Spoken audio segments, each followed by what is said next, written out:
വല്ലപ്പോഴും എല്ലാവരും കൂടെ കിട്ടുന്ന നമുക്കതൊക്കെ യൂട്യൂബിലൊക്കെ ഇട്ട് വരുമ്പോൾ ഒരു രസമാണ് ഉണ്ടാക്കും. കോപ്പിറൈറ്റ് എന്താ പിടിക്കാനാ? അതില്ല, അവർക്ക് കോപ്പിറൈറ്റ് ഉണ്ടെന്ന്.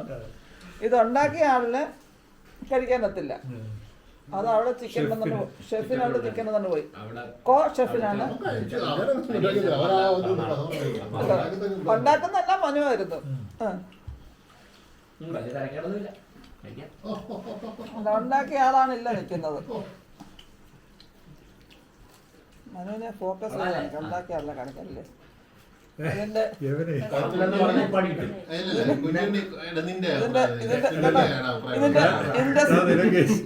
ഇതിന്റെ നിർമ്മാതാവ് കോളേജ് ജോലിയാണോ അതോ അവിടുത്തെ ക്യാൻറ്റീൻ നടത്തുവാന്നൊരു സംശയം. ഇതിന്റെ നിർമ്മാതാവ് ഓരോരോ പുതിയ പുതിയ ഇന്ത്യയിലെ ഒരു കോളേജ് ഒരു കോളേജിൽ ഈ സാധനം കിട്ടത്തില്ല. അപ്പൊ ഇനിയും ക്യാൻറ്റീനിൽ ഇപ്പൊ ഇതൊക്കെ ഉണ്ടാക്കി കൊടുത്തു നോക്കിയാലോ. Special canteen special dish. ഞാൻ കോളേജിൽ നിന്ന് റിട്ടയറായി വന്നു കഴിയുമ്പോഴേ ഒരു പിന്നെ ഹോട്ടല് തുടങ്ങിക്കുക. നമ്മളൊക്കെ അസിസ്റ്റന്റുമാരായിട്ട് കൂടെ തന്നതെന്നുണ്ടെങ്കിൽ ഏട്ടാ മനുവേ റിട്ടയറായി വന്നു കഴിയുമ്പം ഹോട്ടൽ തുടങ്ങുക. 5 സ്റ്റാർ ഹോട്ടൽ. 5 സ്റ്റാർ തട്ടുകളല്ലോ അങ്ങനെങ്കിൽ അങ്ങനെ. എവരിനി വീട്ടിൽ ചെന്ന് പറയും ശ്രീറാമിന്റെ അച്ഛൻ നല്ലൊരു കുക്കാണെന്നില്ലയോ. അവരത് കേൾക്കുന്ന പോലും ഇല്ല. ശ്രീറാമിന്റെ അച്ഛൻ ഒരു നല്ലൊരു കുക്കാണെന്ന് പറയില്ലേ. എവിടെങ്കിലും ആവശ്യം ഉണ്ടെങ്കിൽ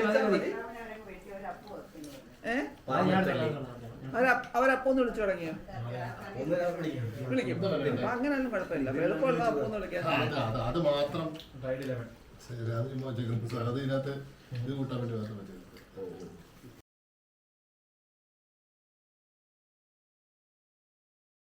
പാലസ്തീന മക്കള് ഉണ്ടാക്കാൻ ആദ്യം നമുക്ക് പച്ചക്കറി എല്ലാം അരിഞ്ഞു വെക്കണം. അതിനകത്ത് 4 വഴുതനങ്ങ ഇങ്ങനെ അരിഞ്ഞു വെച്ചിട്ടുണ്ട്. കനം കുറച്ച് ഇങ്ങനെ അരിഞ്ഞു വെച്ചിട്ടുണ്ട്. പിന്നെ ക്യാരറ്റ് ഒരു ഇച്ചിരി കനത്തിൽ, ഒരുപാട് കനം ചെറിയ കനത്തിൽ അരിഞ്ഞു വെക്കാം. പിന്നെ 5-6 പച്ചമുളക് കീറി വെച്ചിട്ടുണ്ട്. ക്യാപ്സിക്കം അതുപോലെ അതും തീരെ കനം കുറച്ച് വലിയ റൗണ്ടിൽ അരിഞ്ഞു വെക്കണം. അതൊരു 4 ക്യാപ്സിക്കം, ഒരു 4 ഉരുളക്കിഴങ്ങ് അതും കനം കുറച്ചതുപോലെ ഈ കനത്തിൽ അരിഞ്ഞു വെച്ചിട്ടുണ്ട്. പിന്നെ വേണ്ടുന്നത് 4 തക്കാളി അരിഞ്ഞു വെച്ചിട്ടുണ്ട്. അതെല്ലാം ഒരു ചെറിയ ഇച്ചിരി കനത്തിൽ വേണം, തീരെ കനം കുറഞ്ഞു പോകരുത്. പിന്നെ വേണ്ടുന്നത് സവാള, അത് 4 എണ്ണം, എല്ലാം 4 എണ്ണം വീതമാണ്. ഇതിനെ നോക്കി റെഡിയാക്കി എടുക്കാറുണ്ട്. എല്ലാം അരിഞ്ഞു വെച്ചേക്കുന്നേ ഉള്ളൂ. ഇനി നമുക്ക് ആദ്യം ചിക്കൻ വേവിക്കാൻ വെക്കാം. വെച്ചതിന് ശേഷം ഇതെന്താണ് ചെയ്യുന്നത് നോക്കാം. ഇത് വേണ്ട 4 നമുക്ക് സ്പ്രിംഗ് ഒണിയൻ ഇതുപോലെ കുറച്ച് നീളത്തിൽ അരിഞ്ഞു വെച്ചിട്ടുണ്ട്. പിന്നെ അതിൻ്റെ വലിയ കോളിഫ്ലവർ ഇതുപോലെ മുറിച്ച് വെച്ചിട്ടുണ്ട്. നമുക്ക് ഏത് പച്ചക്കറി വേണമെങ്കിലും ചേർക്കാം. അതിന് അത്യാവശ്യമുള്ള ഏതൊക്കെയാന്ന് പറഞ്ഞാൽ ബ്രിഞ്ചോളും ഉരുളക്കിഴങ്ങും. അത്യാവശ്യമുള്ള സാധനം ഈ ബ്രിഞ്ചോളും ഉരുളക്കിഴങ്ങാണ്. അത് നമുക്കൊന്ന് ഷാലോ ഫ്രൈ ചെയ്തെടുക്കുകയും വേണം. നമുക്കിനി ചിക്കൻ വേവിക്കാൻ നോക്കാം. പാലസ്തീനിയൻ മക്ലൂബ എന്നല്ലേ പറയുന്നത്. പുതിയ ഐറ്റമാണ്, അതുകൊണ്ടാണ് പേര് വ്യത്യാസത്തെ. അതുണ്ടാക്കാൻ വേണ്ടി നമ്മൾ ചിക്കന് വെള്ളത്തിനകത്തേക്ക് ഇട്ടിട്ടുണ്ട് വേവിക്കാൻ വേണ്ടിയിട്ട്. അതിനകത്ത് ചേർത്തത് മഞ്ഞപ്പൊടിയാണ്. ഇത് മാത്രം മഞ്ഞപ്പൊടി മതി. എത്ര ചിക്കൻ ഉണ്ട് ഇത്?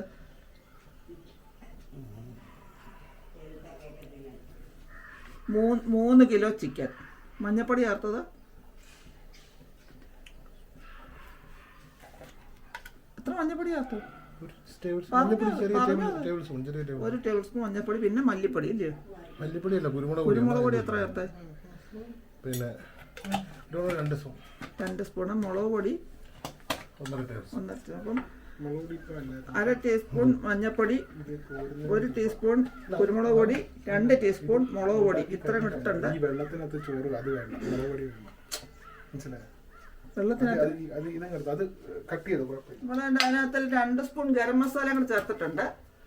നമ്മുടെ പാലസ്തീനിയൻ മക്ലൂബ ഉണ്ടാക്കാൻ വേണ്ടിയിട്ട് ചിക്കൻ 3 കിലോ ചിക്കൻ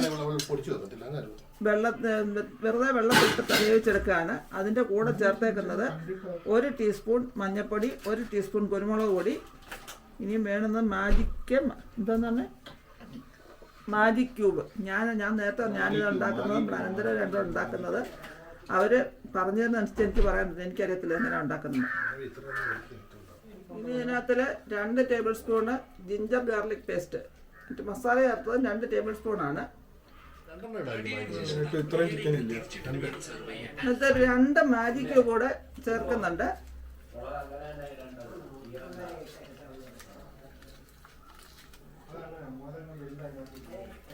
അപ്പം നമുക്കിനി ഒന്ന് തിളച്ച് വെന്ത് വരണം. ഒരു 10-15 മിനിറ്റ് സമയം എടുക്കും. അതിന് ശേഷം ബാക്കി കാര്യം കാണാം. നമ്മുടെ വെജിറ്റബിൾസ് വറുക്കാൻ വേണ്ടിയിട്ട് ഫ്രൈ പാൻ വെച്ചിട്ട് നമ്മൾ അതിനകത്തേക്ക് ആദ്യം വേണ്ട ഉരുളക്കിഴങ്ങ് ഇട്ട് കൊടുക്കുന്നത്. അതൊക്കെ ഒന്ന് ഷാലോ ഫ്രൈ എടുക്കണം. 2 മിനിറ്റ് 3 മിനിറ്റ് ഒക്കെ ഫ്രൈ ചെയ്യാവുള്ളൂ.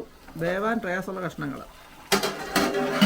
അതാണ് നമ്മുടെ ഉരുളക്കിഴങ്ങെല്ലാം നമ്മൾ തിരിച്ചിടുകയാണ്. 1 മിനിറ്റ് 1.5 മിനിറ്റ് ആയിട്ടുണ്ട്. തിരിച്ചിട്ട് വേവിക്കുകയാണ്. നമ്മൾ അടച്ചു വെച്ചാൽ വേവിച്ചത്, വേവിച്ചതല്ല ഫ്രൈ ചെയ്തെടുത്തത്. ഇനി ഒരു മിനിറ്റ് കഴിയുമ്പോഴത്തേക്ക് അതിനെ കോരി എടുത്ത് ബാക്കി കൂടെ അതുപോലെ ഫ്രൈ ചെയ്തെടുക്കാം. നമുക്ക് ഫ്രൈ ചെയ്തെടുക്കാം. 3 മിനിറ്റ് ആയിട്ടുണ്ട്. അതെല്ലാം അത് വാരിയെടുക്കുക, വാരിയൊക്കെ അതിനകത്ത് ഓരോന്നോരോന്നിട്ട് എടുക്കുകയാണ്. പറഞ്ഞു വരുമ്പോൾ എല്ലൊക്കെ ആയിപ്പോന്നു.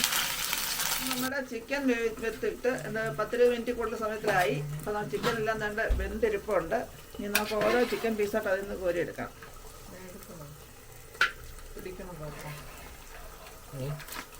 നമ്മൾ ആ വേവിച്ച ചിക്കനകത്തിൽ 2 സ്പൂൺ മുളക് പൊടി, കാശ്മീരി മുളക് പൊടിയാണോ അതോ മറ്റേതോ? എരിയുള്ളതോ? എരിയുള്ള മുളക് പൊടി 2 സ്പൂണ്. കുരുമുളക് പൊടി ചേർക്കുന്നുണ്ട്, ടീസ്പൂൺ അല്ലേ? 3 വലിയ സ്പൂണോ ചെറിയ സ്പൂണോ? അത് ടീസ്പൂണൊക്കെ. 2 ടീസ്പൂൺ മുളക് പൊടിയും 3 ടീസ്പൂണ് കുരുമുളക് പൊടിയും ചേർത്തിട്ടുണ്ട്. ഇനി നമുക്ക് ആ ചിക്കനെ നല്ലപോലെ പെരട്ടി എടുത്തിട്ട് ഒന്ന് ഫ്രൈ ചെയ്തെടുക്കണം.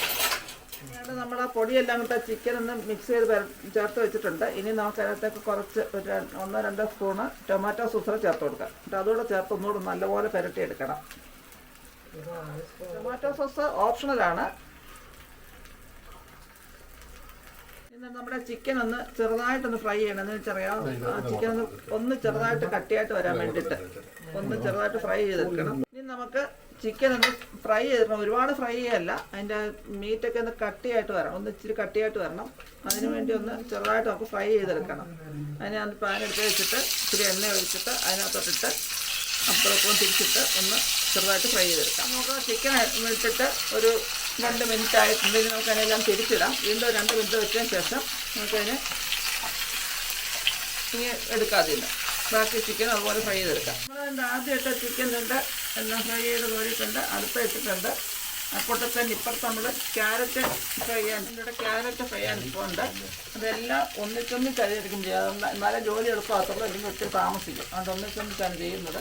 ഇനി നമുക്ക് ഈ വെജിറ്റബിൾസ് എല്ലാം ഫ്രൈ ചെയ്ത് ചിക്കനും ഫ്രൈ ചെയ്തതിന് ശേഷം അടുത്ത സ്റ്റെപ്പ് എന്താണെന്ന് നോക്കാം. ക്യാരറ്റും ഉരുളക്കിഴങ്ങും എല്ലാം ഫ്രൈ ചെയ്തിട്ട് അടുത്ത വഴുതനങ്ങ ഫ്രൈ ചെയ്യുകയാണ്. ഉരുളക്കിഴങ്ങ്, ക്യാരറ്റ്, വഴുതനങ്ങ എല്ലാം ഫ്രൈ ചെയ്ത് കഴിഞ്ഞു. ഇനിയും നമ്മൾ അതിൻ്റെ കോളിഫ്ലവറാണ് ഫ്രൈ ചെയ്യുന്നത്. 2-3 അടുപ്പേരായിട്ട് ഇങ്ങനെ ഓരോ സാധനങ്ങൾ വെച്ച് ചെയ്തുകൊണ്ടിരിക്കുകയാണ്. ഇപ്പം അതുകൊണ്ട് നമ്മൾ വെജിറ്റബിൾസും ചിക്കനും എല്ലാം ഫ്രൈ ചെയ്ത് വെച്ചിട്ടുണ്ട്.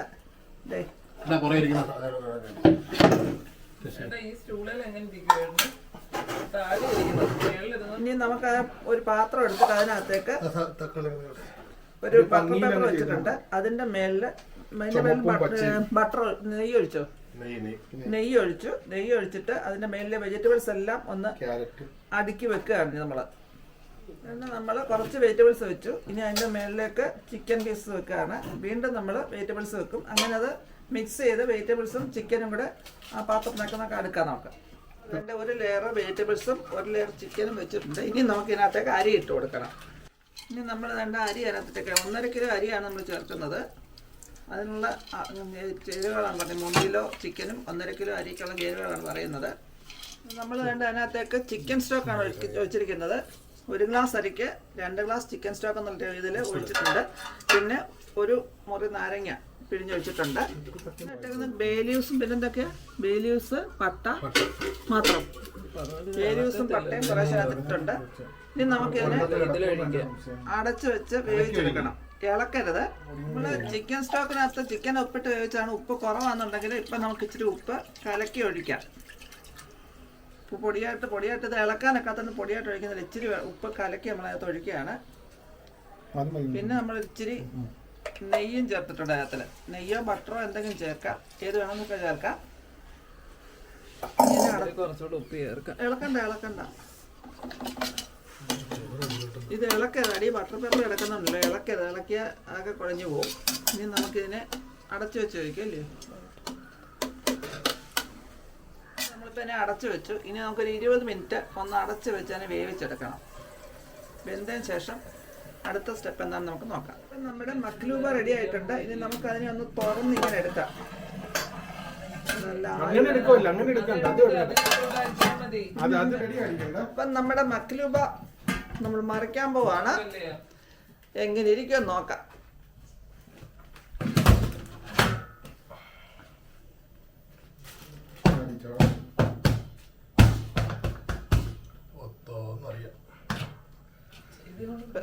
വെച്ച് പഠിക്കാം.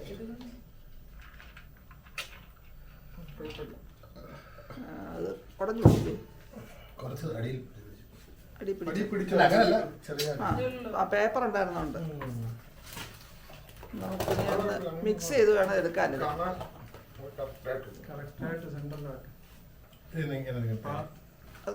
കഴിക്കുന്നത് എല്ലാവരും ഇരുന്ന് ചുറ്റും ഇരുന്ന് അതിൽ നിന്ന് എടുത്ത് ആണ് കഴിക്കുന്നത്. സെപ്പറേറ്റ് ആയിട്ടല്ല, അറേബ്യൻ സ്റ്റൈലാണ് കഴിക്കുന്നത്. അതിന് എങ്ങനെ നോക്കാം. പീസൊക്കെ എല്ലാവർക്കും കൊടുക്കണേ. അമ്മര് കഴിച്ചോളൂ, അച്ഛനെ കഴിക്കുന്നുണ്ടല്ലോ അല്ലേ.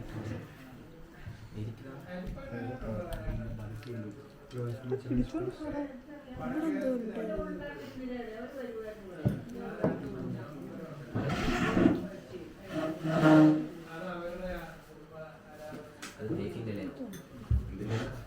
വഴുതന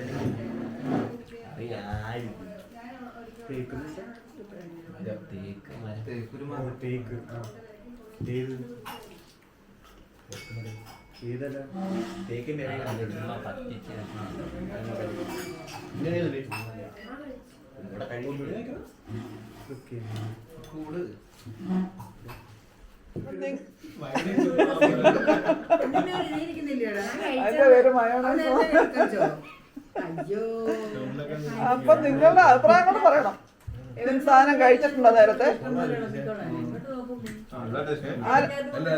ആരെങ്കിലും ഈ സാധനം കഴിച്ചിട്ടുണ്ടോ നേരത്തെ? കൊള്ളാവോ? മക്ലൂബ പാലസ്തീൻ മക്ലൂബ. അത് ഉണ്ടാക്കിയവർക്ക് അറിയാം. ബർബർ വെച്ചിട്ടാ മതി. വേറെന്താ? ഇതാർക്കും വേണ്ടേ? നല്ല അത്യാവശ്യം എരിവ് ചേർത്തായിരുന്നു. എരിവ് ആർക്കും വേണ്ടായിരിക്കും. അതിനെ ആർക്കും വേണ്ടാത്ത സാധനം അത്. എന്തുവാ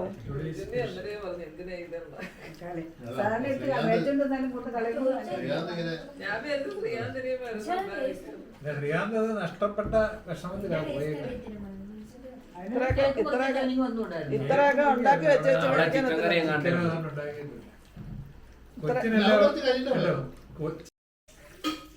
ഇത് പിള്ളേരുടെ അഭിപ്രായം എല്ലാം പറഞ്ഞേ. വലിയവരുടെ അഭിപ്രായം എന്താണ്?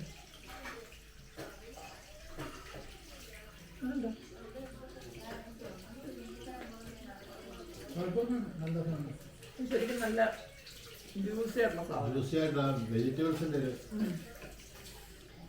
വെജിറ്റബിൾസ് എല്ലാം കൊണ്ടുള്ളത് നല്ല ടേസ്റ്റ് ഉണ്ട്. പിള്ളേർക്കും അവിടെ ഇഷ്ടപ്പെട്ടു. വലിയ എരിയില്ല, എന്നാ ടേസ്റ്റും ഉണ്ട്. ഇച്ചിരി മെനക്കേടാണെങ്കിലും കഴിക്കാൻ നല്ല സുഖമുണ്ട്. വല്ലപ്പോഴും റേഞ്ചിനൊക്കെ ഇതുപോലൊക്കെ ഉണ്ടാക്കാം. നമുക്ക് തൽക്കാലം വീഡിയോ അതിൻ്റെ ചെയ്യും അല്ലേ. പിന്നെ പുതിയൊരു വീഡിയോ കൊണ്ട് വരുന്നവരേക്കും